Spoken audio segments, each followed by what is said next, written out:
Terima kasih sudah klik video ini. Jangan lupa klik subscribe dan aktifkan notifikasi lonceng. Like, comment, and share.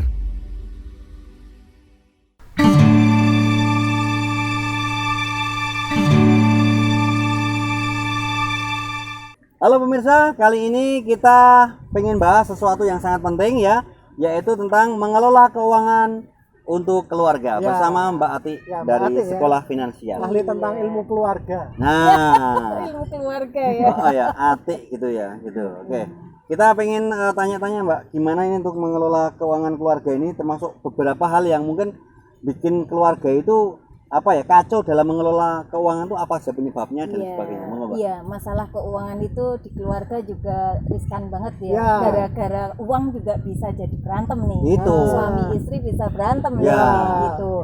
Nah, ini sekarang bagaimana cara mengelolanya? Nah, tapi kan keluarga ini macam-macam ya Mas Setiawan dan Mas Iwan.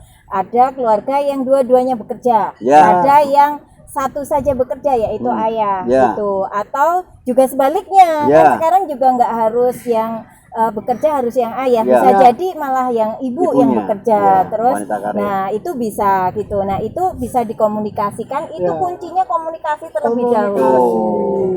Iya, dikomunikasikan dulu. Nah, terus siapa yang akan memegang uang? Karena uang memegang peranan nih di keluarga, ya kan? Biasanya manajer keuangan keluarga siapa? Nah, memang kebanyakan itu ibu-ibu, tapi bisa jadi bapak juga bisa gitu.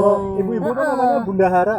Wah, bundahara, betul sekali ya Mas Iwan ya. Ini belajar banyak nih ini. Gitu. Jadi memang, nah kalau memang sudah ketemu nih siapa yang harus mengelola, yang harus memegang uang, ya berarti kalau misalnya ibu, ya berarti ibu nih yang menghandle uang keluarga nih kayak gitu. Nah terus bagaimana nih caranya gitu? Itu yang pertama kita sebenarnya nih menabung dulu atau pengeluaran dulu nih. Kalau menurut Mas Setiawan, Mas Iwan gimana nih? Menabung dulu atau pengeluaran dulu? Kalau saya mengetahui pengeluaran baru bisa menyisihkan tabungan. Gitu ya. Nah, Iwan, saya menabung dulu. Nanti setelah saya sisihkan baru saya keluarkan. Iya. Dulu ya. Benar gimana? Ya. Jadi memang sebenarnya yang kebanyakan kan memang kalau pengeluaran dulu nanti mau terakhir untuk nabung udah nggak ada uangnya kan. Tapi kalau menabung dulu, berapa menabungnya yang aman? Ya makanya 10% minimal loh. Bisa jadi 20%, bisa jadi 30%, tergantung total dari pendapatan. Iya kan? Kalau paling enggak 10% itu untuk ditabung dulu gitu. Disisihkan dulu paling enggak. Itu untuk apa? Yang pertama kita harus mikirin dana darurat. Nah, kalau sudah punya anak paling enggak 12 bulan dari total pengeluaran bulanan.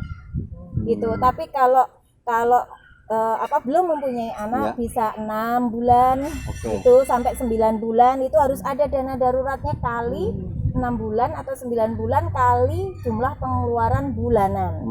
Gitu.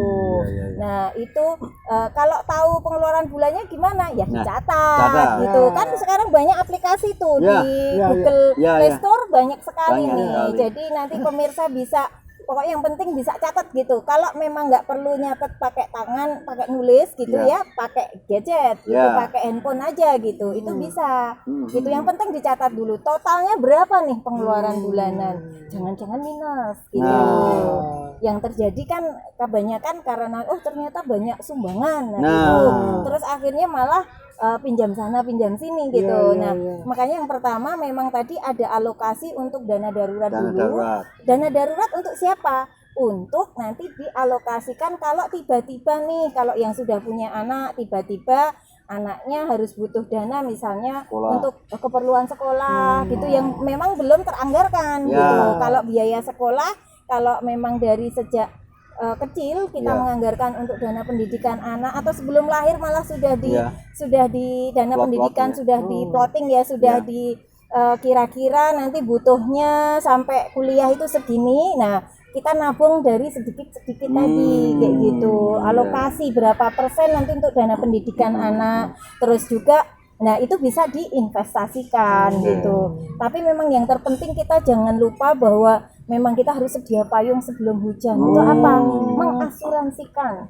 Nah, kalau tiba-tiba kita sakit, kita sebagai misalnya kepala keluarga nih yang memang utama sakit, terus akhirnya meninggal. Lah, keluarga kita siapa nih yang akan mencari lagi? Kalau memang yang dulunya misalnya yang satu ibu rumah tangga, tulang punggung udah meninggal, makanya perlu adanya asuransi. Asuransi apa? Untuk proteksi penghasilan atas pendapatan tadi, asuransi jiwa ya masuknya. Terus juga kalau sudah punya BPJS itu kok bekerja kadang di tempat kerja kan dapat BPJS ketenaga kerjaan, BPJS kesehatan, yaitu kalau memang itu cukup ya nggak perlu lagi ambil. Tapi kalau memang itu tidak cukup di dirinya, bisa ambil dengan asuransi yang swasta gitu.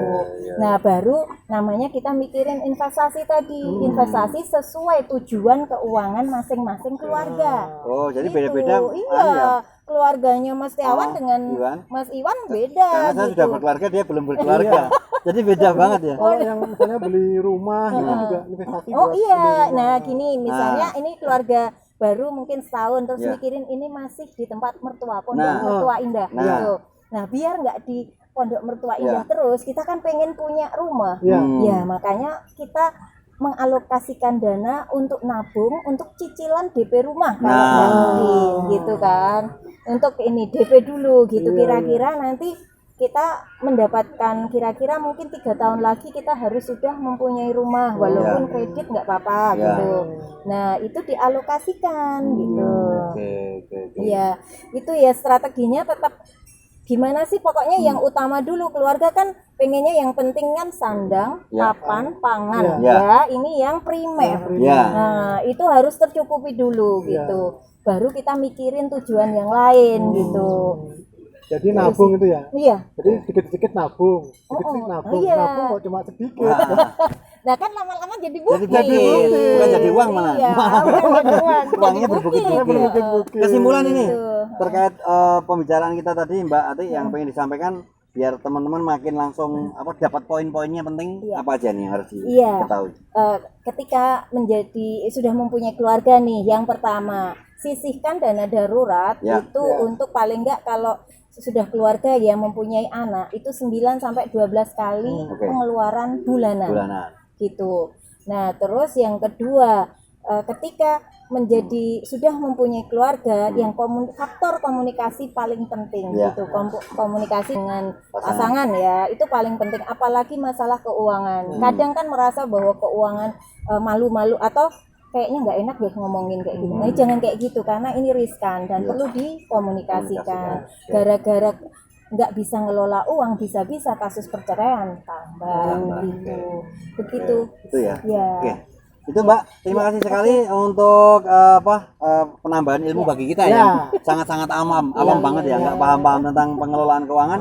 Semoga demikian juga untuk pemirsa mendapatkan pencerahan. Kita jumpa lagi di lain kesempatan. Sampai jumpa.